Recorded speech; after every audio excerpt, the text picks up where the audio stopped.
The XRP Ledger is growing, and the XRP coin still isn't moving the way many people expect, and the reason why is not what most people think. And if you've been holding the XRP coin waiting for that growth to translate into price, this is where things start to break. Because the problem isn't simply usage, it's that a lot of the growth around this system doesn't automatically create the kind of demand that has to stay in the XRP coin.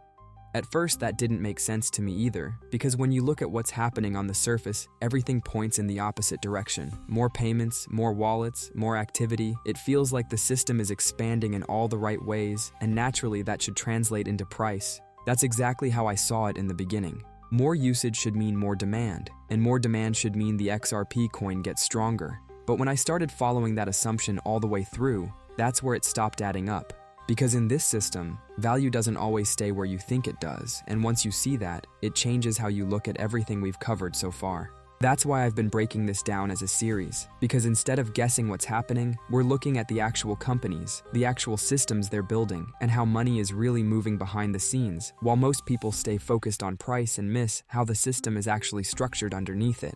Up to this point, everything we've looked at has followed the same pattern. Payments can move without automatically forcing long-term demand into the XRP coin. Wallets can be used without requiring people to hold large amounts of it. Trading inside the system doesn't automatically mean value stays there either. So naturally, the next question becomes whether the missing piece isn't payments or wallets or trading, but something deeper in how the system actually works. Because one of the biggest arguments people make is that the XRP ledger can move value efficiently, but historically was not built around the kind of general-purpose smart contract environment people now expect from newer chains. XRPL has been evolving, and there are newer initiatives around smart contract-like functionality, but that still isn't the same thing as saying XRPL was originally built to run the full application layer people now associate with more modern ecosystems. And that's when I had to stop and really think about what that actually means. Because on more modern blockchain systems, you're not just sending value, you're also setting rules around it. A smart contract is basically a set of rules that executes automatically when certain conditions are met. And that's what allows things like lending, trading logic, and applications to run on top of a system without needing someone in the middle to manage it. That's the part XRPL historically wasn't centered around.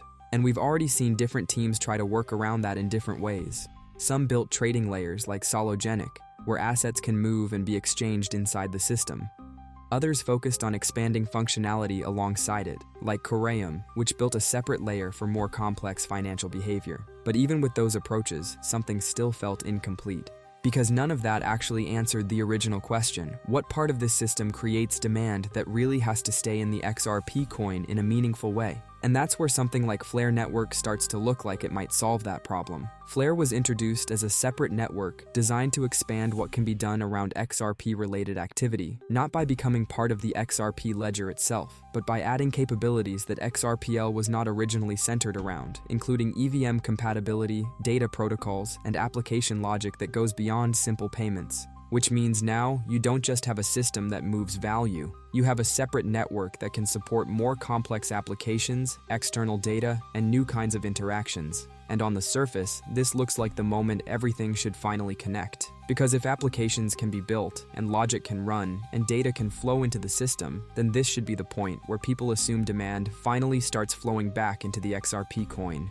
But then I had to look at what Flare actually is, not just what people hoped it would be. Because Flare isn't part of the XRP ledger itself, it's a separate Layer 1 network with its own token, its own system, and its own incentives. The FLR token powers participation on that network, and Flare's infrastructure includes things like its data protocols and staking-related participation.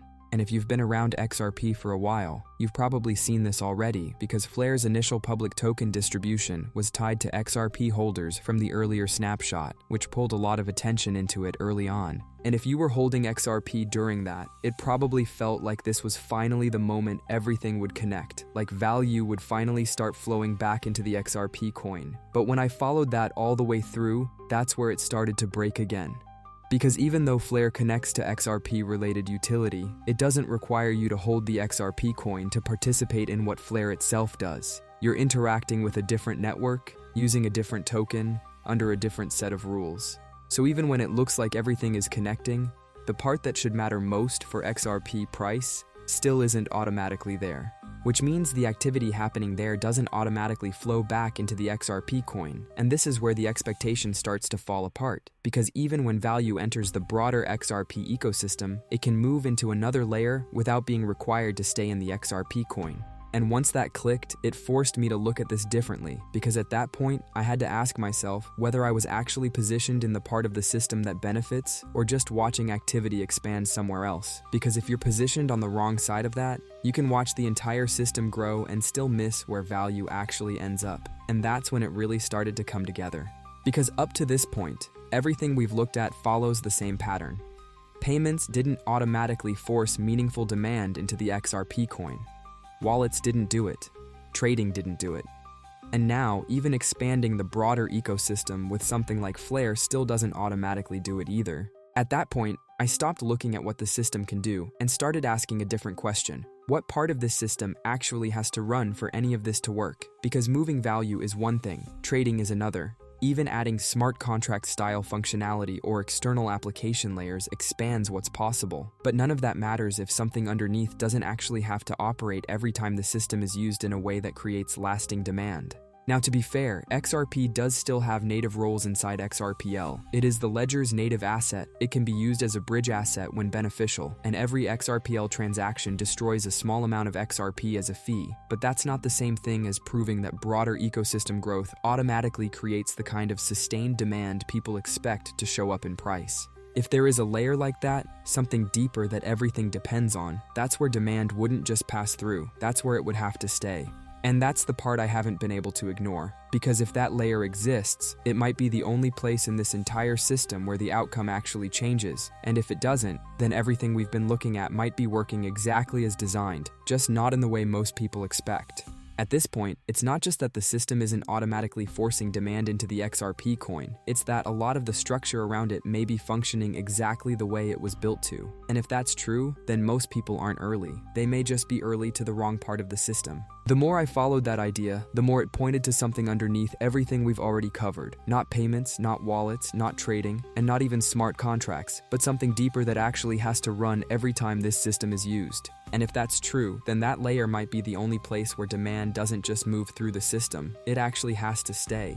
Which brings me right back to the original problem. You can be watching all of this happen and still be completely wrong about what actually drives the XRP coin. That's what I'm trying to figure out next. Because if something in this ecosystem does force demand to stay, that's the part that actually matters. And if it doesn't, then everything we've been looking at might only represent part of the system, not the part that actually drives value.